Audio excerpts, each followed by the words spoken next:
हमने कोई भी एल्गो लिखा, कोई भी हमारा टास्क है, कोई भी प्रॉब्लम दी गई, उसे हमने जो है पहले एल्गो में कन्वर्ट किया, स्टेप बाय स्टेप जो है उसको हमने जो है सॉल्व किया, और फिर उन स्टेप्स को हमने जो है डायग्राम के थ्रू रिप्रेजेंट किया। तो वो आपका हो जाता है फ्लो चार्ट। तो उसमें डिफरेंट डिफरेंट हमें जो है जो ज्योमेट्रिक शेप्स होते हैं उनको हम यूज करते हैं। स्टार्ट अगर हमें करना रहता है या एंड करना रहता है तो स्टार्ट और एंड पॉइंट की जो है ओवल यूज करते हैं, या उसको हम लोग राउंडेड रेक्टेंगल भी बोलते हैं, क्योंकि वो राउंड होता है, कॉर्नर पे जो है राउंड होता है, तो उसको ओवल भी कह सकते हैं या राउंडेड रेक्टेंगल भी हम लोग उसको कहते हैं। तो वो स्टार्ट अगर करना होता है, जैसे हमें स्टार्ट करना है तो स्टार्ट के लिए हम लोग ओवल ले लेंगे या राउंडेड रेक्टेंगल ले लेंगे। उसके बाद सपोज अब मान लिया एक छोटा सा हम लोग एग्जाम्पल लें कि मान लिया 2 नंबर का सम करना है, बहुत छोटा सिंपल सा, इसका हमें एक जो है फ्लो चार्ट ड्रॉ करना है। तो अब 2 नंबर अगर हमें लेने हैं तो इनपुट हमें लेना होगा है। इनपुट के लिए हम क्या सिंबल्स यूज करेंगे, अरे क्या शेप्स यूज करेंगे। तो इनपुट अगर लेना है तो उसके लिए हम लोग क्या करते हैं कि पैरेललोग्राम यूज करते हैं, जिसको आप लोग समांतर चतुर्भुज भी बोलते हो, ठीक। और आउटपुट को अगर हमें प्रिंट करवाना है तो भी हम पैरेललोग्राम यूज करेंगे, यानी कि पैरेललोग्राम का 2 एंड पे यूज होता है, एक इनपुट लेने के लिए और एक दूसरा जो है आपका आउटपुट को प्रिंट करवाने के लिए। अब ये जो हमने इनपुट वैल्यू ले ली, तो अब इसको हमें प्रोसेस करवाएंगे, तभी हमको आउटपुट क्या होगा, प्रोड्यूस होगा। तो उसके लिए हम प्रोसेस के लिए हम जो है जो प्रोसेस बॉक्स होता है या जो प्रोसेस के लिए जो शेप हम यूज करते हैं वो होता है रेक्टेंगल। हमारा रेक्टेंगल में हम क्या करेंगे, जो हमने इनपुट वेरिएबल लिए थे तो उन इनपुट वेरिएबल की वैल्यू को हम रेक्टेंगल में ऐड करवाएंगे, और ऐड करवाने के बाद वैल्यू किसी न किसी थर्ड वेरिएबल में असाइन होगी, और फिर हम पैरेललोग्राम में अगेन हम पैरेललोग्राम यूज करेंगे और उसको हम प्रिंट करवा लेंगे। अब ये सारे शेप्स जो है किसी न किसी कनेक्टर से कनेक्ट होंगे, तो उसके लिए हम लोग एरो साइन यूज करते हैं, जो कि क्या है, जो डिफरेंट डिफरेंट जो शेप्स होते हैं उनके बीच में रिलेशनशिप बताता है कि ये कैसे एक दूसरे से कनेक्ट है, ठीक। तो ये सारी चीजें जो अभी हमने बताई है, तो अभी हम स्क्रीन शेयर करेंगे, तो उसमें आपको जो है जो सिंबल्स बताए हैं वो पूरा आपको दिखेगा, उसकी मीनिंग दिखेगी, क्यों यूज करते हैं वो भी दिखेगा, वो आप नोट डाउन करिएगा। कुछ एग्जाम्पल्स भी आपको हम शेयर करेंगे हैं, जिसमें आप देखेंगे कि किस तरीके से हमने जो है, मान लिया सपोज 3 नंबर्स हैं एबीसी और उसमें हमें ग्रेटेस्ट नंबर को फाइंड आउट करना है, तो उसका फ्लो चार्ट कैसे हम ड्रॉ करेंगे, उसका एक फ्लो चार्ट का एग्जाम्पल आपको शेयर किया जाएगा है। और भी 1-2 एग्जाम्पल है, तो वो हम अभी स्क्रीन शेयर करेंगे, उसको आप देखेंगे। उसके साथ साथ आज हम थोड़ा सा प्रोग्राम की तरफ भी मूव करेंगे, क्योंकि ये प्रोग्रामिंग सब्जेक्ट है। कैसे आपको इनिशियली जो है प्रोग्राम को जो है स्टार्ट करना है, कैसे आप शुरू करोगे छोटे छोटे प्रोग्राम, फिर आगे बहुत सारे आपको जो है टॉपिक्स मिलेंगे जिन पे हमें आगे बढ़ना है। जैसे मान लिया शुरुआत हम लोगों ने बहुत सिंपल जो है प्रोग्राम से करी, फिर डिसीजन मेकिंग आएगा है, ब्रांचिंग आएगा, फिर कंट्रोल स्टेटमेंट्स आएंगे जिसमें लूप्स आप यूज करोगे, फिर आगे फंक्शंस आएंगे, फंक्शंस में प्री डिफाइंड फंक्शन हो गए, यूजर डिफाइंड फंक्शन। तो ग्रेजुअली जैसे जैसे हम लोग बढ़ते जाएंगे प्रोग्राम आपके टफ होते जाएंगे, आगे एरे आप पढ़ोगे, स्ट्रक्चर आप पढ़ोगे, तो ये पूरा जो है फिर आप उसी एरे में ही, क्योंकि अभी फर्स्ट यूनिट में सर्चिंग एंड सॉर्टिंग का भी कॉन्सेप्ट दे दिया है, लेकिन सर्चिंग और सॉर्टिंग इसलिए हम नहीं बता रहे हैं कि ये एरे का पार्ट है। जब हम एरे पढ़ाएंगे तो वहां ऑटोमेटिक सॉर्टिंग और सर्चिंग आ जाएगी। अभी बताएंगे तो उससे पहले हमको एरे बताना पड़ेगा, और एरे बताएंगे तो लूप का कॉन्सेप्ट आ जाएगा, तो लूप बताना पड़ेगा। तो इसलिए जो है जब हम ग्रेजुअली बढ़ते जाएंगे, लूप बताएंगे, लूप के बाद एरे बताएंगे, तो अपने आप आपको जो है सॉर्टिंग सर्चिंग समझ में आ जाएगी, इसलिए अभी उसको हमने छोड़ रखा है, ठीक है। तो आप सबसे पहले हेडिंग डालिए फ्लो चार्ट, पहले फ्लो चार्ट के बारे में थोड़ा सा हम लोग लिख लें, उसके बाद हम जो है स्क्रीन शेयर करेंगे, और जो हमने वर्बली आपको अभी बताया है वो सारी चीजें आपको मोबाइल स्क्रीन पे दिखेगी। तो हेडिंग डालिए फ्लो चार्ट और इसमें लिखें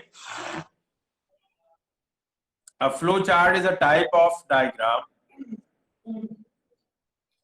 A flow chart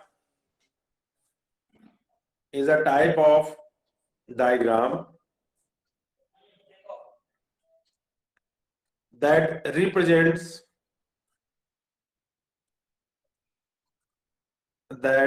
represents a workflow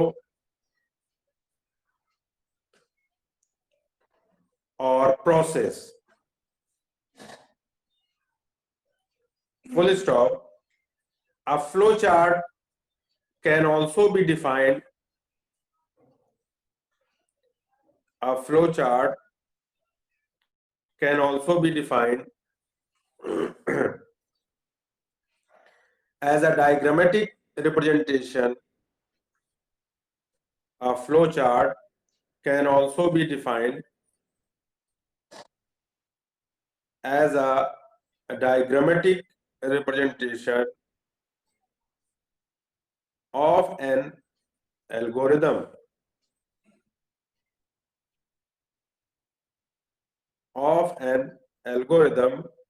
Comma, a step-by-step approach, comma, a step-by-step approach to solving a task.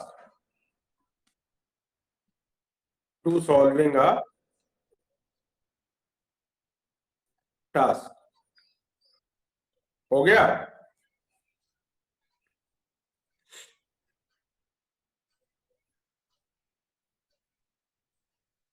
किसी का छूटा तो नहीं?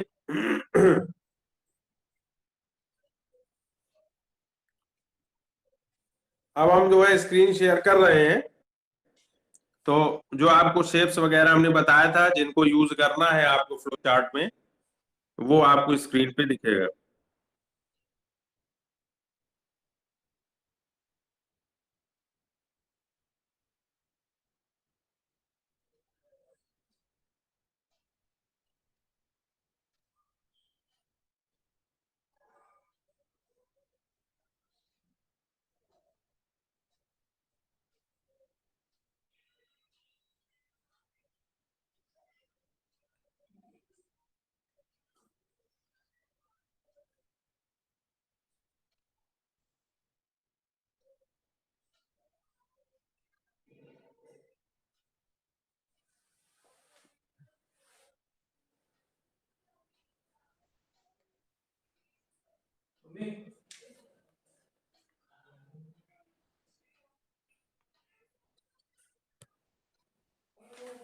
आप लोगों को दिख रहा है? यस सर, दिख रहा है। Yes sir. हाँ, तो ऐसा कर लीजिए। देखिए, बहुत परेशान होने की जरूरत नहीं है। आप लोगों को सारी चीज बताई जा रही है, उसके साथ साथ कोशिश की जा रही है कि जितना ज्यादा आपको विजुलाइज हो जाए, चीजें आपके दिमाग पर बैठ जाए। उसके साथ साथ आपको नोट्स भी प्रोवाइड किया जा रहा है। बस बहुत परेशान होने की बात नहीं, अभी चीजें शुरुआत हुई है, धीरे धीरे वो सब ठीक होंगी, आपको समझ में भी आएंगी, है ना। अगर पॉसिबल हुआ कुछ दिन के बाद तो ऑफलाइन क्लासेस भी शुरू हो जाएगा, तो उससे अच्छा तो कुछ नहीं है। लेकिन फिर भी टेक्नोलॉजी का यूज करके हम लोग इतना कोशिश कर रहे हैं कि आप तक चीजें पहुंचे और दिखें। अब इस टेबल को आप देख लीजिए, इसमें 3 कॉलम बने हुए हैं, सिंबल, नेम, फंक्शन। सिंबल में यहाँ पे देखिए हमने बताया था कि ओवल हमने यूज किया है, और इस ओवल का जो है पर्पस क्या है यूज करने का, कि अगर कोई प्रोसेस आपको स्टार्ट करनी है या प्रोसेस एंड हो रही है तो वहां पे हम इस सिंबल्स को यूज करेंगे। ठीक है, तो इसी तरीके से जिस फॉर्मेट में ये दिया है, आप कॉपी पर भी एक टेबल बना लो और एक तरफ सिंबल लिख लो, एक कॉलम में नेम लिख लीजिए, फंक्शन और ओवल ड्रॉ कर लीजिए, नेम उसका डाल दीजिए स्टार्ट ऑब्लिक एंड, फंक्शन में लिखिए an oval represents a start और एंड पॉइंट। नेक्स्ट जो सिंबल है वो आपका एरो है, नेम में डाल दीजिए एरोस। ये क्यों यूज करते हैं, ये जो डिफरेंट शेप्स होते हैं जो एक दूसरे से कनेक्ट होते हैं फ्लो चार्ट में, तो उनके बीच में रिलेशनशिप को ये बताता है। तो a line is a connector that shows relationship between the representative shapes. Next आप देख रहे हो, इसमें आप देख रहे हो ये पैरेललोग्राम बना हुआ है, और ये आप क्यों यूज करोगे? इनपुट और आउटपुट के लिए ये यूज होता है ना। इनपुट अगर आपको लेना है तब आप इसको यूज करोगे, और आउटपुट आपको प्रिंट करवाना है तो आप इसको यूज करेंगे। अ पैरेललोग्राम रिप्रेजेंट्स इनपुट और आउटपुट। नेक्स्ट जो है वो आपका रेक्टेंगल है। प्रोसेस, अब आपने इनपुट वेरिएबल ले लिए, उनको ऐड करवाना है। सपोज मान लिया 2 नंबर का हम एडिशन कर रहे हैं, उसका फ्लो चार्ट ड्रॉ करना है, तो वो जो प्लस होगा वो आपका इसी रेक्टेंगल में होगा। Rectangle represent a process. अब अगर आपको कंडीशन बेस्ड अगर कोई प्रॉब्लम आता है या कोई टास्क दिया है, सपोज मान लिया 1 से 10 नंबर तक का नेचुरल नंबर हमें ड्रॉ प्रिंट करना है, फर्स्ट 10 नेचुरल नंबर जिसको बोलते हैं आप लोग 1 to 10, तो वहां पे तो हमें कंडीशन देनी पड़ेगी, लूप चलाएंगे हम, है कि 1 से 10 तक हमारा प्रिंट हो। तो जहां पे इस तरीके से कंडीशनल कोई टास्क अगर हमें करना रहता है तो वहां पे हम लोग डिसीजन बॉक्स को यूज करते हैं, और वो डिसीजन बॉक्स या उसी को हम लोग डायमंड साइन भी बोलते हैं, जो ये आप लास्ट में देख रहे हो। तो a diamond indicates a decision, तो उसमें हम लोग कंडीशन पास कर देते हैं। ठीक है, जो हम लोग अभी पढ़ेंगे डिसीजन मेकिंग एंड ब्रांचिंग में है, वो इफ एल्स पढ़ेंगे, नेस्टेड इफ एल्स पढ़ेंगे, लैडर इफ एल्स पढ़ेंगे, तो वो सारा जो है डिसीजन मेकिंग रहेगा। तो उसी को अगर हमें जो है फ्लो चार्ट में शो करना है तो उसके लिए हम लोग ये डायमंड सिंबल, डायमंड शेप जो है यूज करते हैं। तो इसको आप लोग एज इट इज जो है नोट डाउन कर ले अपने कॉपी पे। टेबल बना के, और जो एट्रीब्यूट उसका जो नेम है, सिंबल हो गया, नेम हो गया, फंक्शन, ये सब लिखते जाए।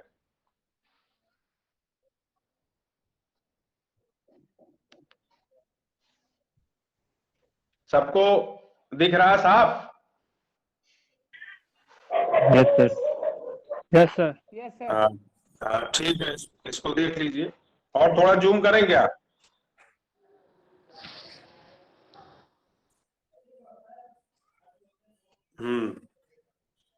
इसको नोट कर लीजिए कॉपी में, फिर हम लोग मूव करें एग्जाम्पल की ओर। एक दो एग्जाम्पल आप देख लीजिए तो उससे अवेयर हो जाओगे आप।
सर कुछ दिख नहीं रहा इसमें। अच्छा, एक मिनट दिखा? हाँ सर। हाँ, नोट कर लो, जल्दी से नोट कर लो भाई, बहुत ज्यादा कोई मैटर थोड़ी है।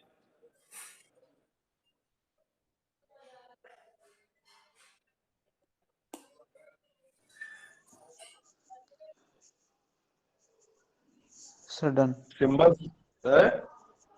सर हो गया? अच्छा, चलो ठीक। अब देखिए एग्जाम्पल हम बता रहे हैं आपको, छोटा सा एग्जाम्पल जो हम लोगों ने अभी डिस्कस किया था कि सपोज 2 नंबर को हमें ऐड करना हो, ठीक है, दिख रहा है कि नहीं? Yes sir. सबको सबको हाँ दिख सर, रहा दिख है रहा ये? है। हाँ, चलो चलो ठीक है। अब इसमें देखो कि हमने प्रोसेस को स्टार्ट किया तो उसके लिए ओवल यूज किया कि नहीं? Yes sir. उसमें उसमें हमने लिखा है स्टार्ट। ठीक है। कोई भी टास्क जब हम इनिशियली स्टार्ट करते हैं या बिगिन करते हैं तो फ्लो चार्ट में हम लोग ओवल को यूज करते हैं, या उसी को राउंडेड रेक्टेंगल भी बोलते हैं। वो कॉर्नर पे राउंड है है राउंडेड रहता है, या उसी को ओवल बोल देते हैं। ठीक, उसके बाद हमने एरो लगाया। एरो लगाने के बाद रेक्टेंगल शेप यूज किया। और रेक्टेंगल शेप में क्या होता है कि हम लोग जो है प्रोसेस करते हैं, तो प्रोसेस में क्या है कि सबसे पहले हमें वेरिएबल्स को डिक्लेयर करना रहता है। तो हमने क्या किया, यहाँ 3 वेरिएबल्स को डिक्लेयर किया। जब भी कोई तुम जो है फ्लो चार्ट ड्रॉ करोगे या तुम प्रोग्राम करोगे तो पहले डिक्लेयर्स करना रहता है, हमें बताना रहता है ना। जैसे आप इंट्रोड्यूस अगर हो फर्स्ट टाइम हमसे, तो पहले आप अपना इंट्रो दोगे कि सर मेरा ये नाम है, मैं यहाँ से बिलोंग करता हूँ, मैंने अपनी स्कूलिंग यहाँ से कंप्लीट करी है। तो उसी तरीके से हमें वेरिएबल्स को भी डिक्लेयर करना रहता है। वो डिक्लेरेशन पार्ट जो है वो प्रोसेस का ही एक पार्ट होता है। इसलिए हमने क्या किया कि यहाँ रेक्टेंगल शेप में लिखा क्या, declare variables n1 comma n2 and sum. 3 variables ले लिए। ठीक, अब n1 n2 में वैल्यू हमें देनी है, तो एरो हमने लगाया और पैरेललोग्राम यूज कर लिया। ये जो नेक्स्ट जो बना है ये पैरेललोग्राम है, हल्का सा देख रहे हैं आप, है स्लांट हुआ कि नहीं है? तो हाँ सर। ये यस आपका सर, यस सर। हाँ, ये आपका जहां लिखा है रीड n1 एंड n2, ये हल्का सा तिरछा है, ये समांतर चतुर्भुज है। इसमें क्या है, वैल्यू अब हम असाइन कर रहे हैं n1 n2 में। रीड n1 n2 का मतलब है कि n1 और n2 में हमने वैल्यू दे दी। ठीक है।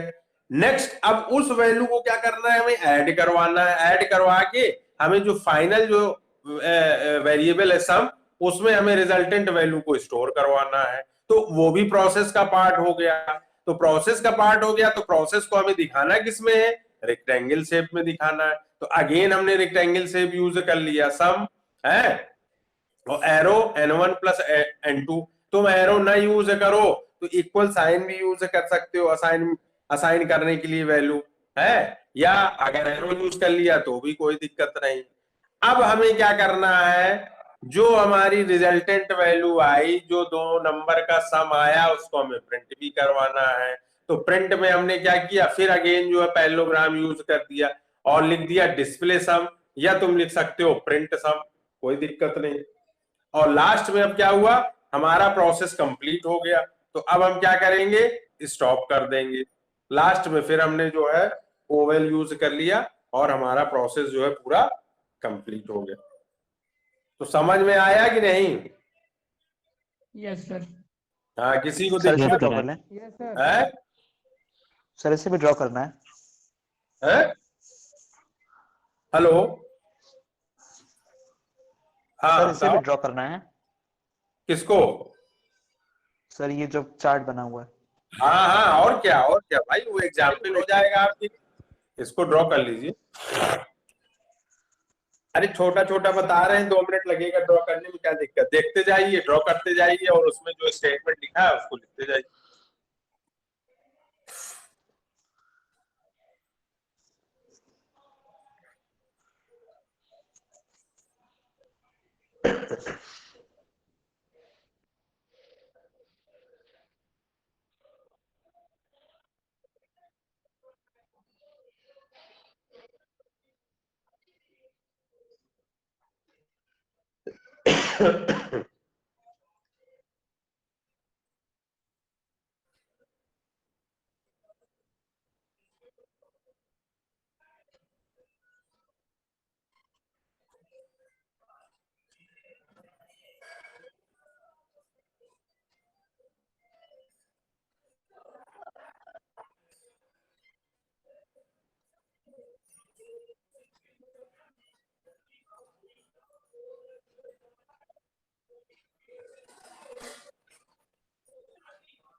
सर हो गया। हो गया, सब लोगों Yes, का हो sir. गया भाई। Yes sir. Yes sir. चलो ठीक, अभी ये देख लो दूसरा एग्जाम्पल देख लो।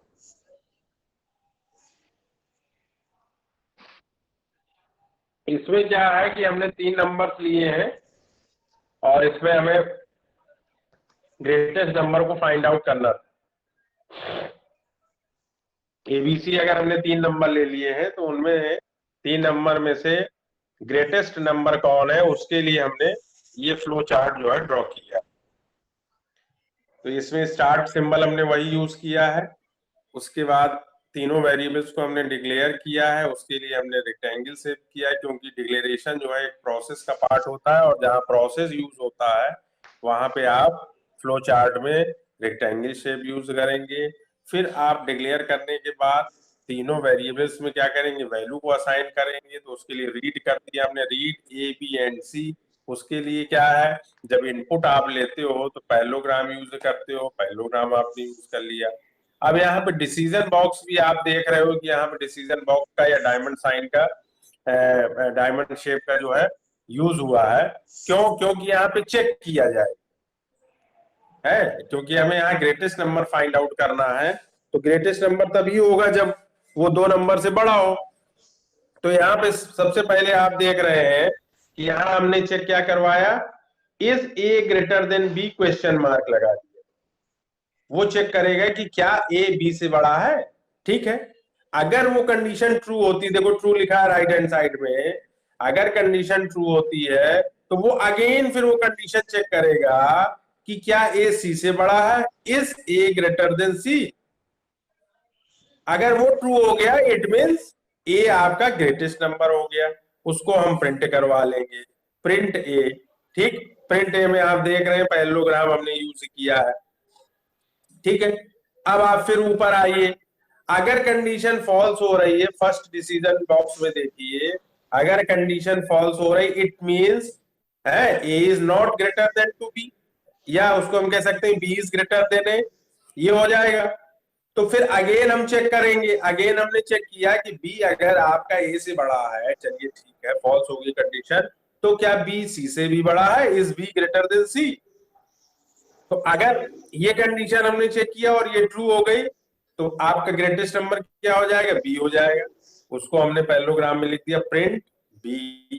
ठीक है, और अगर ऐसा नहीं हुआ तो फिर आप ऊपर चलिए डिसीजन बॉक्स में, वो कंडीशन अगर फॉल्स होती है इट मींस है बी इज ग्रेटर देन ए।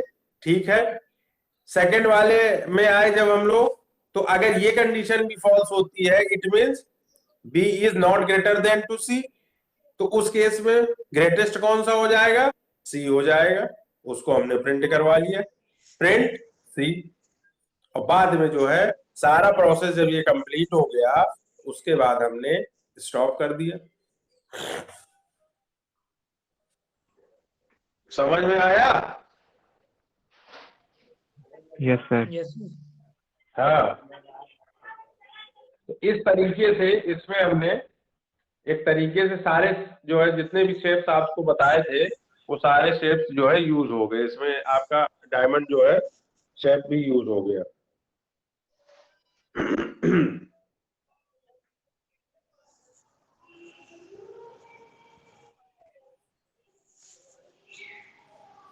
इसको लिख भी सकते हो, लिख सकते हो draw a flow chart for finding the greatest number among 3 numbers.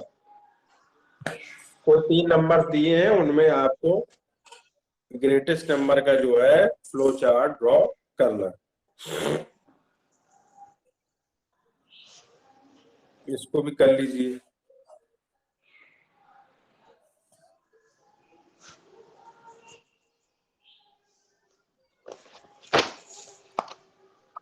Sir, draw flow chart question एक बार आप बोल दीजिए। अच्छा लिखो, draw a flow chart for finding the greatest number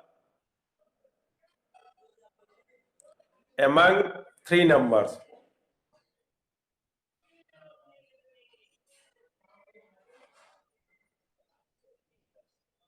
among 3 numbers.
हो गया,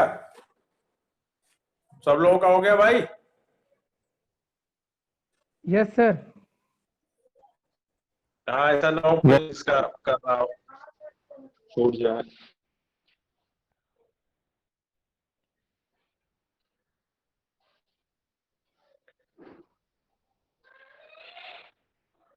अब देखिए, हम लोग जो है प्रोग्राम हमने किया है, किस तरीके से प्रोग्राम आप लोगों को बनाना है उसका एक स्ट्रक्चर हम प्रोवाइड कर रहे हैं।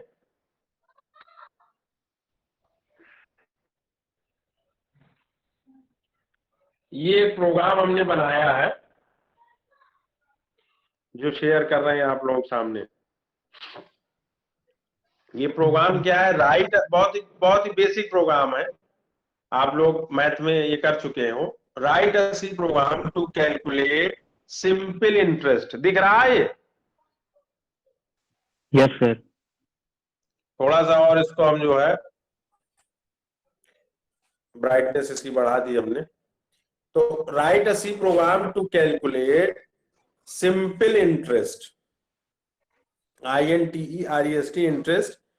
और इसमें अब आपको बनाना कैसा है, क्योंकि आप पहली बार देख रहे हो तो चीजें नई आपको लग रही होंगी, लेकिन अब आप समझिए, कोई भी प्रोग्राम आप बनाओगे इसी में तो सबसे पहले आपको एट द बिगिनिंग आपको हेडर फाइल इंक्लूड करनी होगी।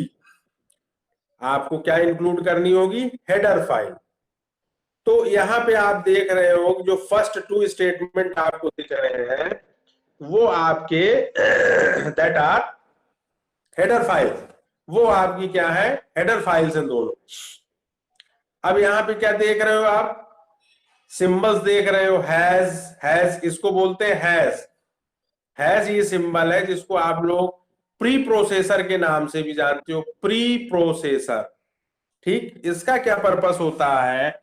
जब भी कोई कोडिंग यूजर लिखता है तो वो प्रोसेसर के पास जाने से पहले प्री प्रोसेसर के पास जाता है और प्री प्रोसेसर उसे प्रोसेस करता है। जब वो प्रोसेस हो जाता है देन वो चीजें प्रोसेसर के पास जाती है और प्रोसेसर उसे प्रोसेस करके आउटपुट जनरेट करता है।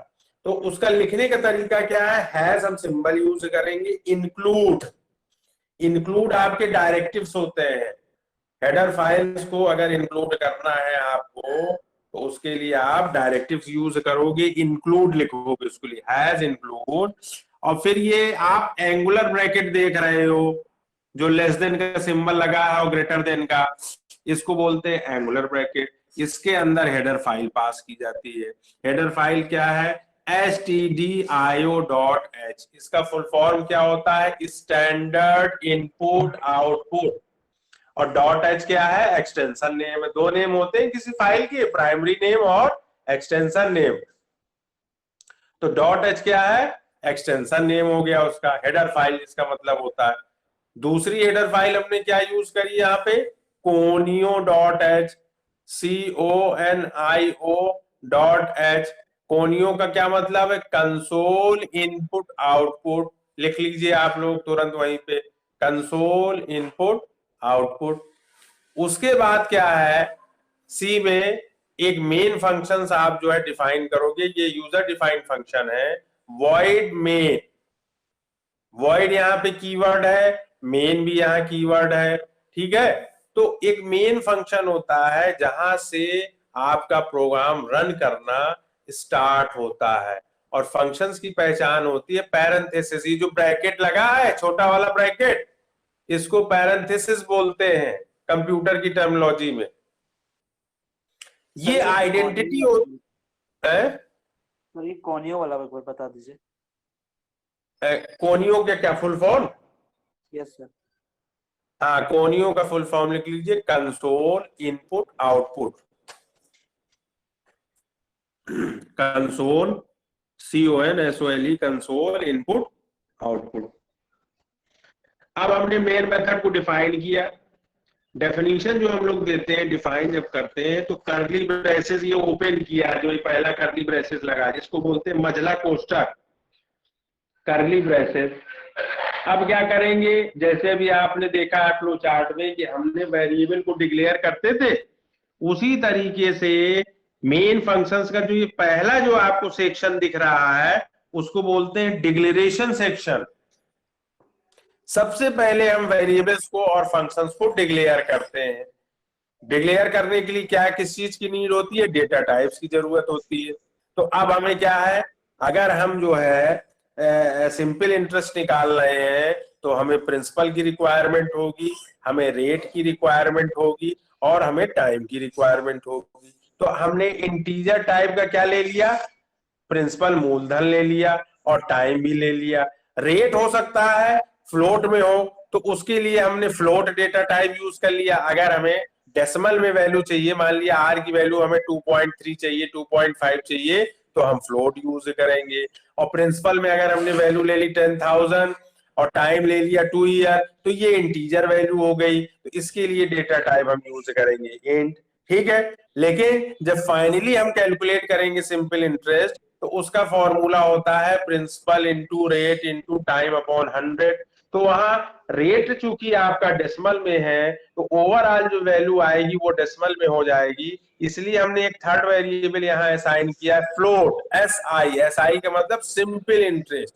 वेरिएबल इस तरीके से डिक्लेयर होने चाहिए कि आपको मालूम हो कि आप कौन सा प्रोग्राम कर रहे हो, उसकी मीनिंग होनी चाहिए, ठीक। तो यहाँ हमने फ्लोट SI ले लिया, और सेमी कॉलन यहाँ पे टर्मिनेटर है, जहां पर आपका कोई स्टेटमेंट खत्म हो जाए, आप सेमी कॉलन उसको लगा दो। ये सेमी कॉलन लगा, डॉट और कॉमा लगा, इसको बोलते हैं सेमी कॉलन टर्मिनेटर।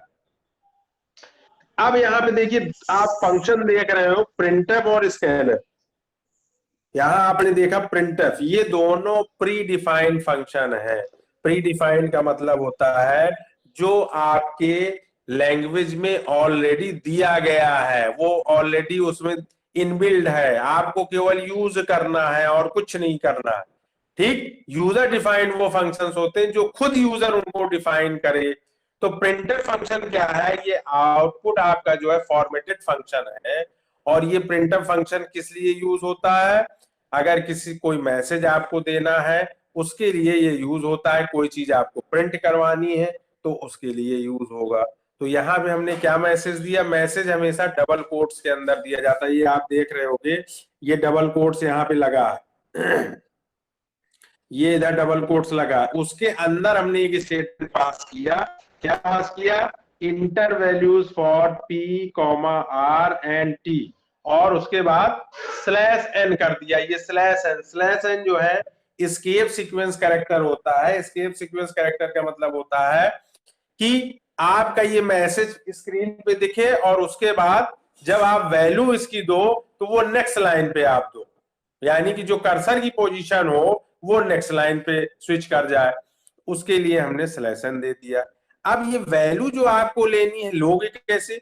उसके लिए हम लोग इनपुट फॉर्मेटेड फंक्शन यूज करते हैं, जिसको बोलते हैं स्कैनफ। यूजर से इनपुट रन टाइम पे लेने के लिए हम लोग स्कैनफ को यूज करते हैं। उसका तरीका क्या है? डबल कोट्स के अंदर जो भी आपने वेरिएबल लिए हैं उनके आपको फॉर्मेट स्पेसिफायर यूज करने हैं। प्रिंसिपल किस टाइप का है? इंटीजर टाइप का है। तो इंटीजर के लिए फॉर्मेट स्पेसिफायर क्या यूज होगा? %d यूज हो जाएगा। रेट का की वैल्यू क्या थी? रेट का डेटा टाइप आपने क्या यूज किया था? फ्लोट यूज किया था। उसके लिए फॉर्मेट स्पेसिफायर क्या यूज करेगा? %f यूज आप देख रहे हैं लिखा है। फिर टाइम जो है वो आपने इंटीजर टाइप कर लिया था, उसके लिए फॉर्मेट स्पेसिफायर क्या यूज होगा? अगेन %d यूज होगा। फिर डबल कोट्स को क्लोज कर दो, कॉमा लगाओ।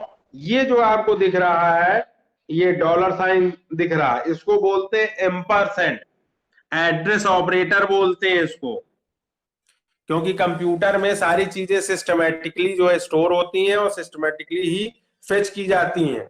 तो वहां पे एड्रेस ऑपरेटर इन्वॉल्व होता है। %p, $r, $t। इसका मतलब होता है जब हम एम्परसेंड यूज करते हैं तो जो बैकग्राउंड में जो इन वेरिएबल्स के लिए जो कंपाइलर ने एड्रेस जनरेट किया है उस एड्रेस पे जाके वैल्यू स्टोर हो जाती है। तो ये देना बहुत जरूरी होता है।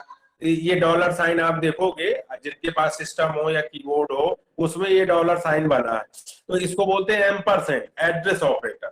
ये हमने दे दिया तीनों का, और उसके बाद बस कैलकुलेट किया जैसे आप मैथमेटिक्स में कैलकुलेट करते थे। SI is equal to P into R into T. ये देखो मल्टीप्लीकेशन के लिए यहाँ पे हम लोग एस्ट्रिक सिंबल यूज करेंगे, P *r*t अपॉन 100, और फिर सेमी कॉलन हमने लगा दिया क्योंकि ये स्टेटमेंट यहाँ पे कंप्लीट हो गया। उसके बाद जो भी फाइनल वैल्यू थी सिंपल इंटरेस्ट की वो SI में आ गई। अब जब SI में आ गई तो उसको हमने क्या किया? प्रिंट करवा लिया। उसके बाद क्या करेंगे? अगेन हम printf फंक्शन को यूज करेंगे और हमने एक मैसेज के साथ हम इसको प्रिंट करवा रहे हैं। क्या मैसेज है? Simple interest is equal to, और यहाँ पे फॉर्मेट स्पेसिफायर उसका यूज किया, %f, डबल कोट्स क्लोज किया, कॉमा लगाया और SI वेरिएबल दे दिया, क्योंकि वेरिएबल ही तो वैल्यू को कंटेन करेगा। वो आपका जो भी फाइनल वैल्यू होगी SI की वो प्रिंट हो जाएगी। लास्ट में तुम देख रहे हो गेट ch। गेट ch एक आपका प्री डिफाइंड फंक्शन है, वो आपका conio.h हेडर फाइल में रिसाइड करता है। गेट ch का मतलब होता है स्क्रीन को होल्ड रखे है। जब आप प्रोग्राम को रन करवाओगे तो एक ब्लैक स्क्रीन आएगी जिसको बोलते हैं कंसोल। कंसोल होल्ड रखे जहां पे यूजर इनपुट दे सके, और जैसे ही आप इंटर करो उस इनपुट के करस्पॉन्डिंग आपको आउटपुट मिल जाए। उसके लिए हम लोग गेट ch यूज करते हैं, और ये गेट ch फंक्शन ये जो conio.h आपने यूज किया है इस हेडर फाइल के अंदर स्टोर होता है, रिसाइड होता है। और ये जो दो फंक्शन आपने printf और scanf, ये आपका studio.h के अंदर स्टोर होता है। तो प्री डिफाइंड फंक्शन या इनबिल्ट फंक्शंस को यूज करने से पहले हमें प्रोग्राम की बिगिनिंग में हेडर फाइल को इंक्लूड करना होता है। Without including that header file we can't use predefined function. समझ रहे हो?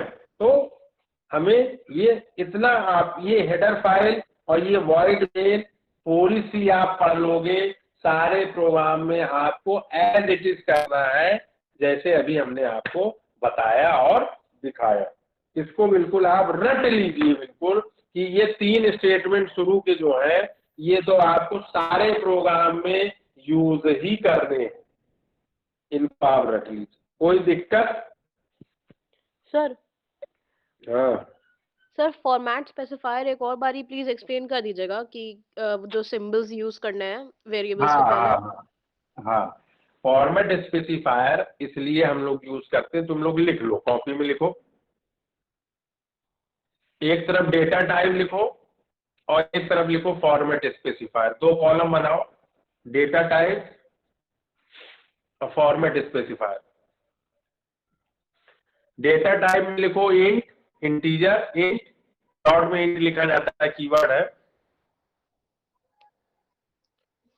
इंट, और उसी के करस्पॉन्डिंग दूसरे कॉलम में फॉर्मेट स्पेसिफायर लिखिए %d।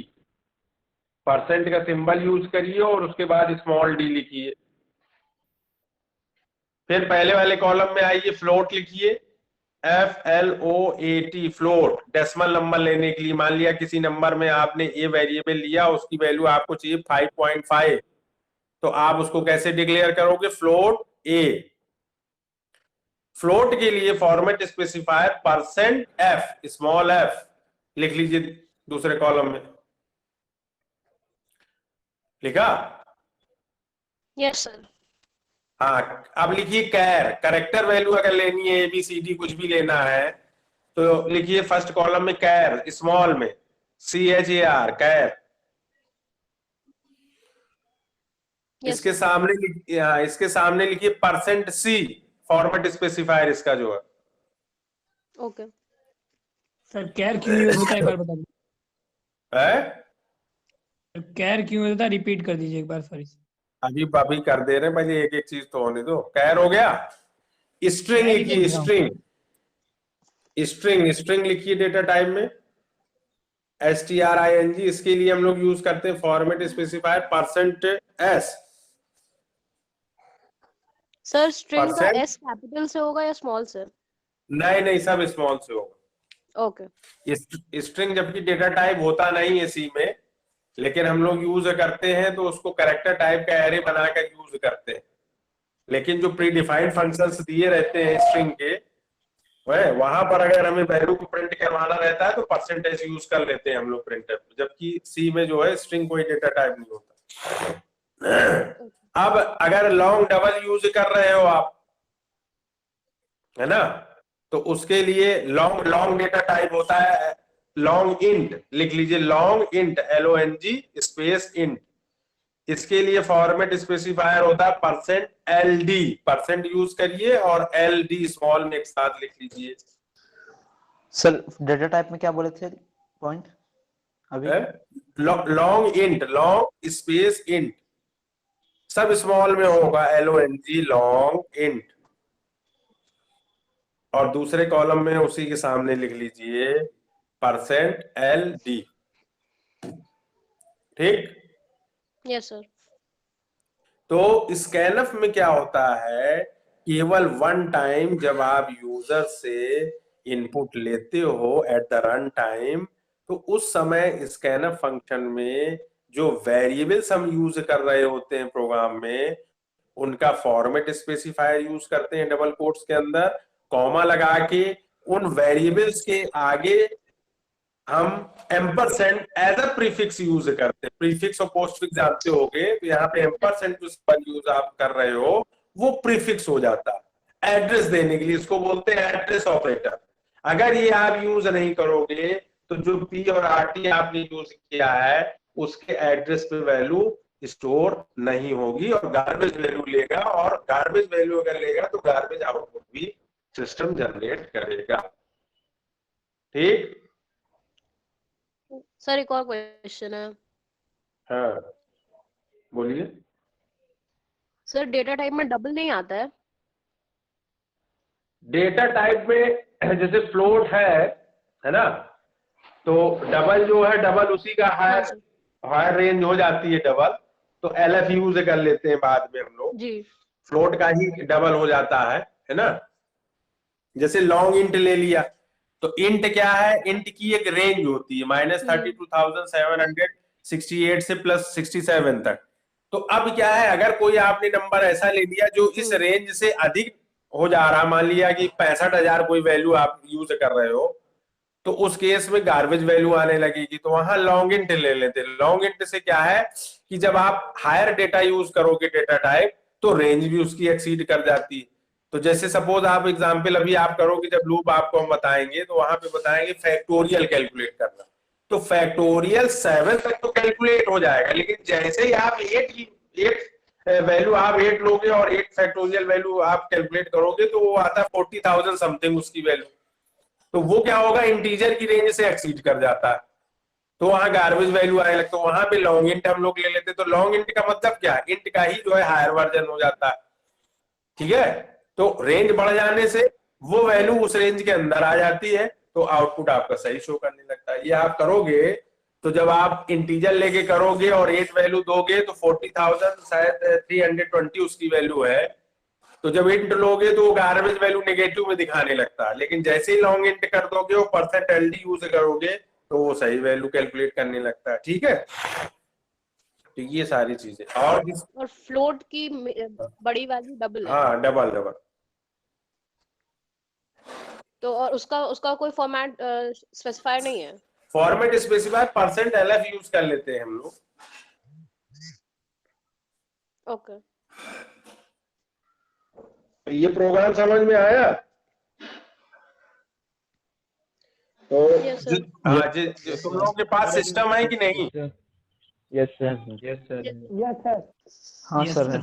अरे जिनके पास सिस्टम हो वो टर्बो सी या बोलैंड सी एक सॉफ्टवेयर आता है, उसको इंस्टॉल कर ले। Yes sir. टर्बो सी या टर्बो बोलैंड सी सी, है प्लस ना? प्लस। हाँ, टर्बो C++ कर लो, कोई दिक्कत नहीं, उसमें सी रन कर जाएगा। हाँ सर। और उसमें इस प्रोग्राम को आप जो है उसके एडिटर पे जाके लिखें और सेव करें। सेव करने के बाद, है ना, उसको आप जो है कंपाइल करवाएं और रन करवाएं।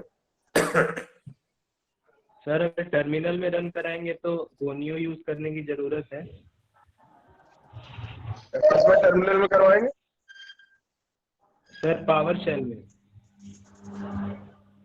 नहीं, चेक कर लीजिएगा एक बार, अगर नहीं जरूरत हो तो डिलीट कर दीजिएगा, है ना, ठीक है, या उसमें कमेंट्स लगा दीजिएगा। ठीक है। ठीक है, आज के लिए इतना sufficient. Yes sir, thank you sir. Thank you sir. Thank you sir.